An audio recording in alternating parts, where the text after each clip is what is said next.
Estamos aqui hoje para discutir um assunto que é carta marcada em qualquer concurso que você vai fazer no magistério, tá? Presta atenção. O assunto é tendências da prática pedagógica, mais conhecidas com o nome tendências pedagógicas, né? Mas a gente já está dizendo que elas são da prática. Então, você presta atenção aí, faz as suas anotações, porque a aula de hoje, com certeza, vai te ajudar a entrar, a conseguir aquela vaga que você tanto sonha no local de trabalho onde você tanto quis, tanto desejou estar. Então, preste atenção, é uma aula que tem detalhes, sim, tem detalhes. Eu vou dar para vocês aqui todas as dicas possíveis para você poder ter maior facilidade para dominar esse assunto, mas eu preciso que você preste atenção aí, tá? Então, faça as suas anotações e preste atenção. Então, vamos lá, vamos começar? Para iniciar, a gente tem que entender o que são essas tendências da prática pedagógica. A gente já veio discutindo, em outra aula que a gente discutiu essa relação de educação com sociedade, a gente sabe que todo esse contexto social, político, cultural, ele traz influências muito grandes na escola e na proposta de trabalho que aquela escola tem e oferece aos seus alunos. Então, o que a gente chama de tendências pedagógicas? Ainda nesse olhar dessas relações que existem entre a questão social e a própria escola, a gente sabe que a prática escolar está sujeita a condicionantes de ordem sociopolítica, como eu falei, que implicam diferentes concepções de homem e de sociedade e, consequentemente, diferentes pressupostos sobre o papel da escola e sobre o papel da aprendizagem. Então, as tendências vão discutir práticas pedagógicas fundamentadas em objetivos sociopolíticos. A classificação que a gente traz aqui é a classificação do José Carlos Libânio. Existem outras classificações, a Mizukami ela fala alguma coisa, o próprio Saviani tem uma aproximação muito grande dessa mesma classificação do José Carlos Libânio, mas a gente está usando o Libânio porque em 90% dos concursos o Libânio é o autor de referência desse assunto, ok? Então, vamos lá. Quando a gente começa a discutir isso, a gente tem que lembrar que existem duas grandes marcas sociopolíticas que trazem influência na perspectiva da educação. Uma delas é justamente a influência do pensamento liberal, que vai fundar para a gente tendências liberais. Do outro lado, a gente tem o pensamento socialista, que vai gerar na gente as tendências progressistas. Então, de um lado, as tendências liberais, apoiadas num pensamento liberal, apoiada em pensamentos pró-capitalismo, pró-produtividade, produzir um sujeito apto para o mercado de trabalho, manipular o sujeito para aquele mercado de trabalho, e, de outro lado, as socialistas, que aqui a gente chama de progressistas, com olhar nas diferenças, com olhar na perspectiva de transformação, com olhar da crítica, ok? Então, os dois pensamentos sociopolíticos fundam uma pedagogia liberal, no movimento liberal, e uma pedagogia progressista no movimento do socialismo. A pedagogia liberal, ela traz a ideia de que a escola tem por função, a gente já discutiu isso em outra aula, mas vamos lá, preparar os indivíduos para o desempenho de papéis sociais de acordo com as aptidões individuais. Então, olha só. Preparar o sujeito de acordo com as aptidões dele. Não se engane muito com esse discurso de aptidões. As aptidões são mais ou menos assim. Você imagina o seguinte, se a menina é filha de uma mãe, tem lá, ela mora na família, onde várias pessoas trabalham com beleza. Uma é manicure, outra cabeleireira, outra especialista em sobrancelha, seja o que for. Isso é o que é entendido como aptidão do sujeito. Ou seja, se ele nasce no meio onde ele interage com essas questões, é lógico que possivelmente ele terá mais facilidade de lidar com essas questões do que qualquer outra pessoa que não tenha essa possibilidade de ter essa experiência. Isso é o que é chamado de aptidão individual, tá? Isso pressupõe que o indivíduo precisa adaptar-se aos valores e às normas vigentes da sociedade de classe através do desenvolvimento da cultura individual. Então, a sociedade está aí, você precisa fazer o exercício de se adaptar. E a escola tem esse papel de preparar o indivíduo para que ele assuma esse seu papel e para que ele se adapte às normas sociais vigentes, a tudo aquilo que está posto na sociedade. Então, devido a essa ênfase no aspecto cultural, lembra que esse cultural é isso, ó, a família toda que lida com beleza e a menina vai lidar. Ou então, é o pai que trabalha com construção e aí o filho é pedreiro também, ou ladrilheiro, ou alguma coisa do tipo, tá?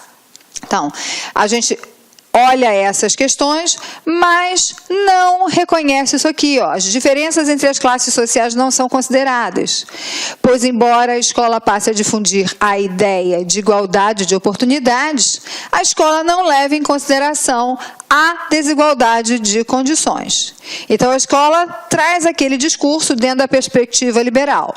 Ó, eu vou preparar para a sociedade que está aí. Então, a primeira coisa que a gente pode ver é que não há nenhuma crítica ao modelo de sociedade vigente. Não há nenhuma perspectiva de preparar, de ajudar os alunos para uma participação na sociedade com vistas à transformação dessa sociedade.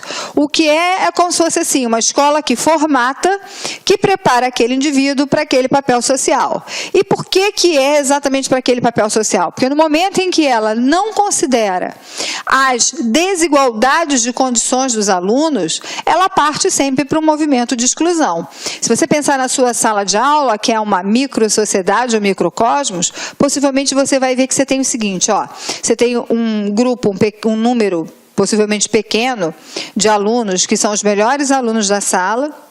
Você tem um grupo que é um grupo mediano, que transita meio cá, meio lá, e você tem um grupo que é o grupo daqueles alunos mais desinteressados, com mais dificuldade de aprendizagem, alguma coisa assim. E se você olhar, a escola vai tratando esse aluno que tem mais dificuldade, mais desinteresse, na maioria das vezes, num processo de exclusão, exclusão, exclusão, exclusão.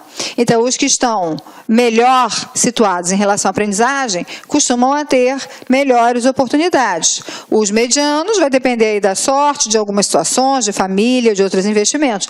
Mas os que estão lá no último pelotão, dificilmente eles conseguem reverter. Lógico, gente, que graças a Deus existe gente que reverte.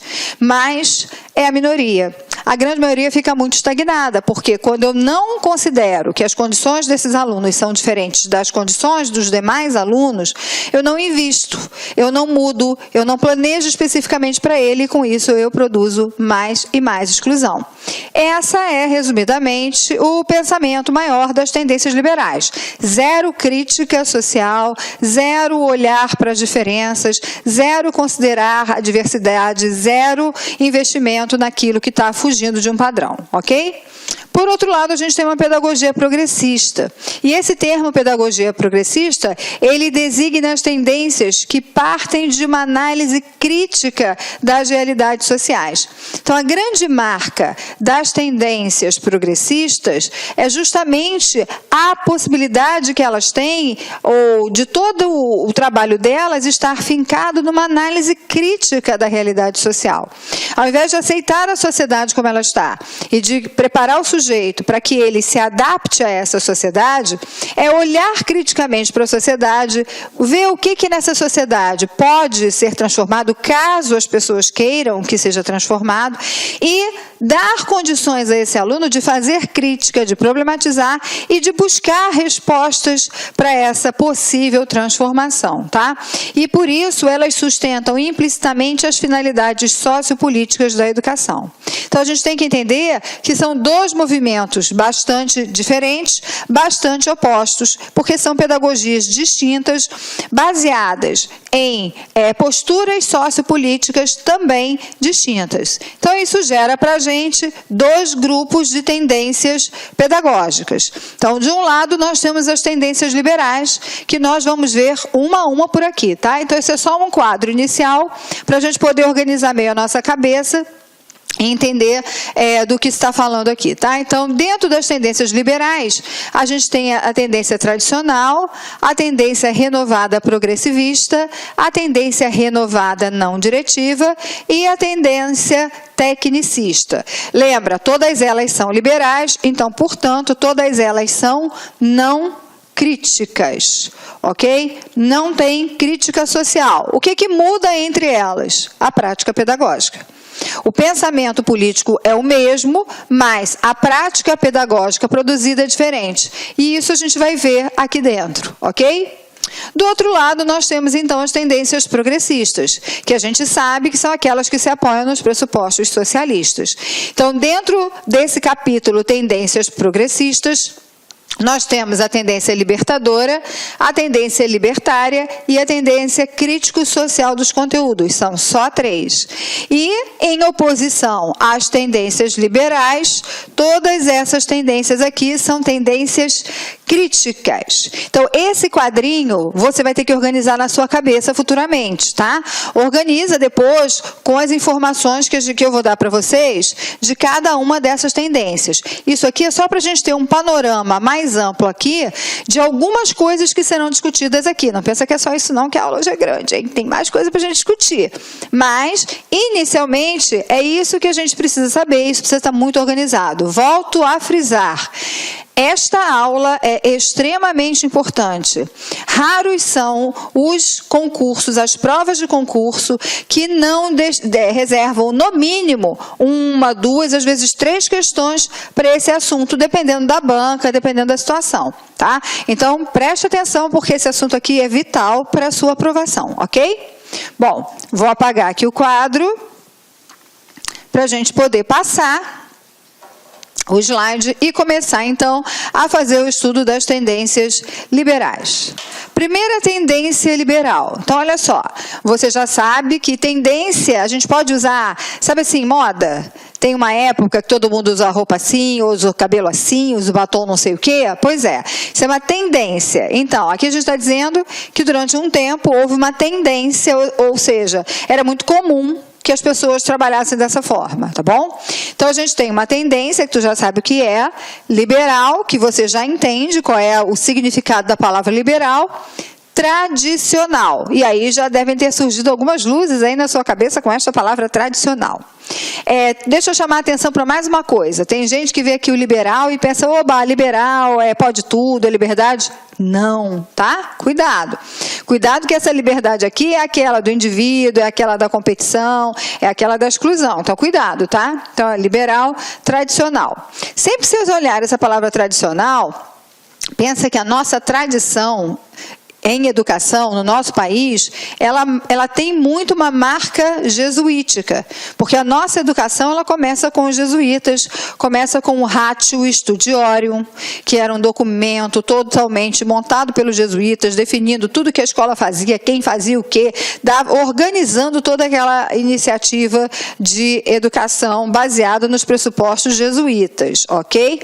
Então, quando a gente fala dessa ideia tradicional, a nossa herança vem lá dos jesuítas. Lógico que isso foi, com o tempo, se modificando em alguns aspectos, mas mantendo, a grosso modo, algumas dessas características. Então, a gente pode entender que essa tendência liberal tradicional, ela se caracteriza por acentuar o ensino humanístico de cultura geral.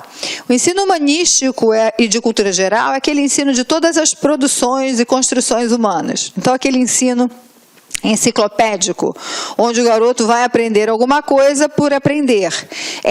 Esse assunto, esse conhecimento que ele vai ter acesso, não necessariamente vai estar relacionado com a sua experiência, com a sua necessidade, com a sua vida. Não, mas é algo que ele vai ter que aprender, porque esse é um ensino que está baseado nessa ideia de cultura geral. Nessa ideia tradicional, o que um aluno aprende aqui no Rio de Janeiro é exatamente igual ao que um aluno aprende lá no Mato Grosso, que é igual ao que um aluno aprende lá no Rio Grande do Sul, sem nenhum ajuste, porque eu não estou considerando nenhuma diferença. Estou falando somente da cultura geral, tá? Então, o aluno é educado para atingir sua plena realização através do seu próprio esforço. Discurso liberal, não é verdade? Sendo assim, as diferenças de classe social não são consideradas, toda a prática escolar não tem nenhuma relação com o cotidiano do aluno. Possivelmente, você que está aí me ouvindo, possivelmente viveu essa experiência na escola. Eu sempre conto para os meus alunos que, assim, eu sou do Rio de Janeiro e eu estudei no colégio de freira, né, gente? Então, imagina o que é um colégio de freira. Tem noção Pois é, eu estudei no colégio de freira, e nesse colégio de freiras a gente tinha livros, era um colégio tradicional, bastante rígido, a gente tinha que rezar, aquela coisa toda típica de um colégio confessional, era um colégio católico, então você estava submetido a essas questões.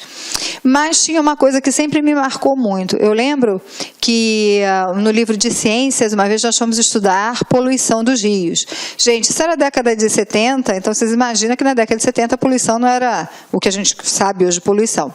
E eu lembro que a gente aprendia a poluição pelo livro didático. E o livro didático trazia para mim uma foto da poluição do rio Tietê. Eu sou carioca, moro no Rio, morava no Rio. Não tinha noção do rio Tietê, da realidade do rio Tietê, porque era outra coisa completamente distante das minhas possibilidades de entendimento. Mas era isso que essa escola trazia. Você vai pegar poluição. Então, vamos pegar lá um rio, qualquer rio serve, porque eu vou te mostrar a foto, vou falar sobre ele, então qualquer rio serve, vamos pegar lá o rio Tietê. E a gente fala do rio Tietê. Então, isso não aproxima o aluno do conhecimento, né? Então, o que o aluno muitas vezes faz? Ele decora. Por isso é que os pressupostos de aprendizagem, a gente tem sempre essa ideia, nesta tendência, de que ensinar é repassar os conhecimentos para o espírito da criança. E está sempre acompanhada de uma outra ideia, a de que a capacidade de assimilação da criança é idêntica à do aluno, sem levar em conta as características próprias de cada idade. A criança é vista como um adulto em miniatura, menos desenvolvido apenas, ok? Como é que a gente pode entender isso? Se você pegar aqui essa escola, as crianças, dentro de um ideário tradicional, e a gente pode colocar aqui, mais ou menos na década de 50, 60, não existia mochila, ou estojo do Mickey, ou tênis do sei lá o quê. Não. As crianças iam para a escola com aquela mala preta igual a mala do adulto, né? O mundo da criança era muito próximo do mundo adulto. O que mudava era o tamanho das coisas. A mala da criança era uma mala menor, não era uma mala gigantesca. Então, você não tinha muita valorização dessa perspectiva da infância, da linguagem da criança, das possibilidades, da fantasia da criança. Porque esse ideário era um ideário que não via a criança como um sujeito diferente do adulto, a não ser na diferença de tamanho, ok? E aí, a prática pedagógica com as crianças também era uma prática pedagógica repetida com os alunos mais velhos, com os adultos. E ela consistia em quê? Exercícios repetitivos e de recapitulação da memória. Lembra? Cópia e toma cópia e faz cópia, né? Faz um ditado, tá lá, o professor ditou, erra a palavra, faz o quê? Copia 10 vezes. Fez alguma coisa que não devia na escola, xingou o colega, vai lá e copia 100 vezes, não devo xingar o colega. Né? Então, essas questões da repetição. E isso colocava o aluno numa condição completamente passiva. Extremamente passivo, sem nenhuma possibilidade de interlocução, sem nenhuma possibilidade de diálogo. Ai de você se você questionasse alguma coisa ao professor. Sem nenhuma possibilidade de você mostrar as suas preferências, ou as suas dúvidas, ou as suas possibilidades para além daquilo que o professor pedia. Então, os conteúdos todos organizados pelo professor, numa sequência lógica, para o professor do mais simples para o mais complexo, avaliação através de provas escritas e exercícios de casa, tá? Acho que vocês já viram esse filme por aí, né? Pois é, essa é uma tendência liberal tradicional. Bom, nesse imbróglio todo que a gente está falando, lógico que o professor é o centro do processo educativo. É ele que detém o poder. É ele que detém o poder de aprovar, reprovar, colocar para fora de sala, não colocar, mandar falar, calar a boca, ficar em pé, sentar. Ele é a grande marca. Então, a gente tem um professor centralizador, um aluno completamente passivo, exercícios mecânicos, repetitivos e um aluno que é sujeitado o tempo inteiro. E a aprendizagem aqui é vista só como essa ideia de transferência de conhecimento. Eu falo e você tem que aprender, ok? O maior representante dessa tendência é John Herbert. Ele criou em 1776, foi quando ele nasceu, entre 1776 e 1841, ele criou um sistema de instrução educativa.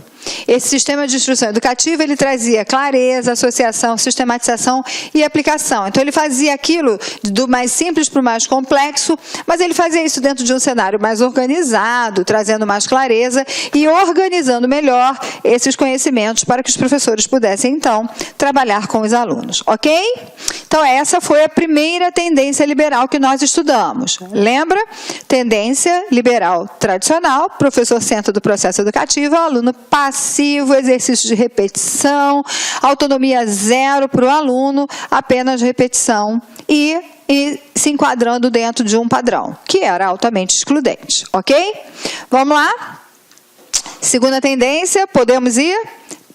Olá, meus amigos! Inicialmente eu quero pedir licença para vocês, pois interrompi os seus estudos, mas essa videoaula aqui da Lá Concurso é uma videoaula demonstrativa para você conhecer a qualidade do nosso site, conhecer os nossos professores.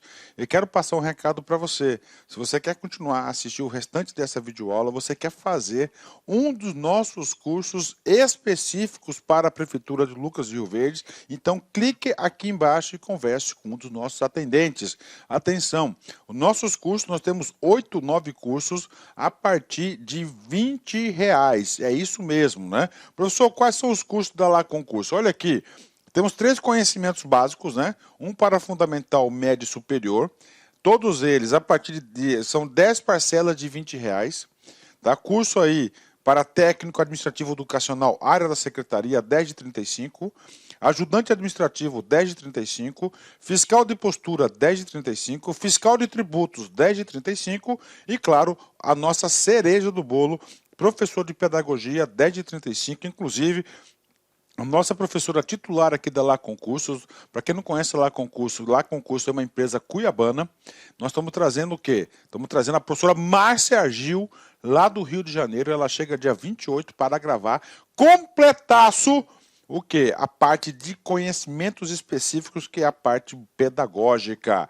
Tá certo, meus amigos? Então vem estudar conosco aqui na Lá Concurso, que eu tenho certeza que você não vai se arrepender e vai ficar fã de carteirinha do nosso site. Um forte abraço, fique com Deus. Tchau, tchau.